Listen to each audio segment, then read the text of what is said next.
السلام علیکم پیارے بچوں، کیسے ہیں آپ سب لوگ؟ آج کا جو ہمارا سبق ہے اس کا عنوان ہے ہمارا ماضی۔ آج میں آپ کو بتاؤں گی کہ ماضی کیا ہوتا ہے۔ کوئی بھی وقت جو گزر جائے وہ ماضی کہلاتا ہے۔ تو پیارے بچوں، ہر قوم اور ملک کا ماضی اور تاریخ ہوتی ہے۔ تاریخ اچھی ہو یا بری ہو، یادگار ہوتی ہے۔ ایک کہاوت ہے کہ زندہ قومیں اپنا ماضی اور اپنے ہیروز کو کبھی نہیں بھولتی۔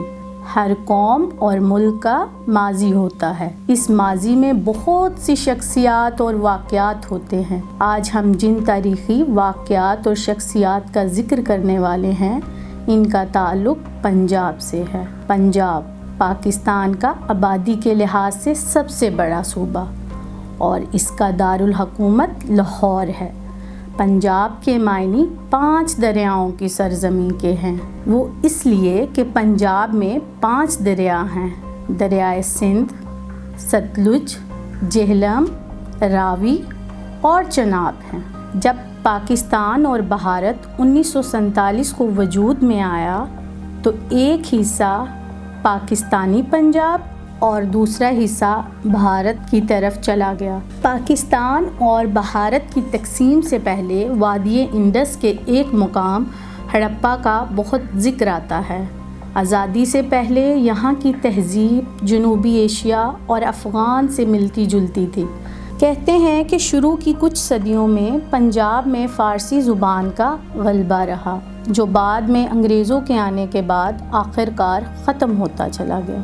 لیکن انگریزوں کی آمد سے پہلے ایک بہت ہی نیک اور بہادر شخصیت نے اسلام کا نام روشن کیا۔ اس شخص کا نام محمد بن قاسم تھا، جسے عرب سے سندھ میں مسلمانوں کی مدد کے لیے بھیجا گیا تھا۔ وہ سندھ سے ہوتا ہوا پنجاب کے شہر ملتان میں پہنچا اور اس نے یہ کام 712 میں کیا۔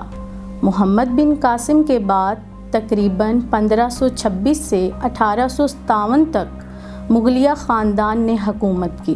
مغلیہ خاندان کا جب ذکر آتا ہے تو پاکستان میں قابل ذکر تعمیرات آج بھی ان کی قابلیت کا ثبوت ہیں۔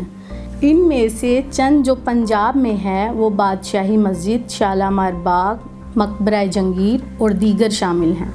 مغلیہ خاندان کے بعد کچھ عرصے کے لیے پنجاب پر سکھوں نے حکومت کی، جن میں مہاراجہ رنجیت سنگھ قابل ذکر ہیں، مگر اس کی وفات کے بعد حکومت ختم ہو گئی۔ کچھ عرصے بعد برطانوی حکومت نے باقاعدہ طور پر ہندوستان پر قبضہ کرنا شروع کیا۔ انگریزوں نے آخری جنگ 1857 میں لڑی اور اس کے بعد باقاعدہ طور پر انگریزوں کا راج شروع ہو گیا۔ انگریز پنجاب کو اہمیت اس لیے دیتے تھے کیونکہ یہ بہت زرخیز علاقہ تھا اور آبادی کے لحاظ سے بہت زیادہ موزوں تھا۔ پھر انگریزوں کے راج کے ساتھ ساتھ مسلمانوں اور ہندوؤں نے آزادی کے نعرے بھی لگانا شروع کر دیے۔ اسی لیے مسلم لیگ اور کانگریس جیسی سیاسی پارٹیاں وجود میں آئیں۔ مسلم لیگ مسلمانوں کی سیاسی جماعت تھی اور کانگریس ہندوؤں کی سیاسی جماعت تھی۔ 1947 کی آزادی کے بعد مشرقی پنجاب بھارت اور مغربی پنجاب پاکستان کا حصہ بن گیا۔ صنعتی پیداوار کے لحاظ سے بھارتی پنجاب زیادہ آگے تھا۔ پاکستانی پنجاب نے ترقی تو کی مگر بہت سے مسائل درپیش تھے۔ تو پیارے بچوں، یہ تھا آج کا ہمارا ٹاپک، جو ہمارا ماضی تھا، یعنی پنجاب کا ماضی۔ اس میں ہم نے پڑھا کہ پنجاب کی تاریخ کیا تھی، پنجاب کا ماضی کیا تھا۔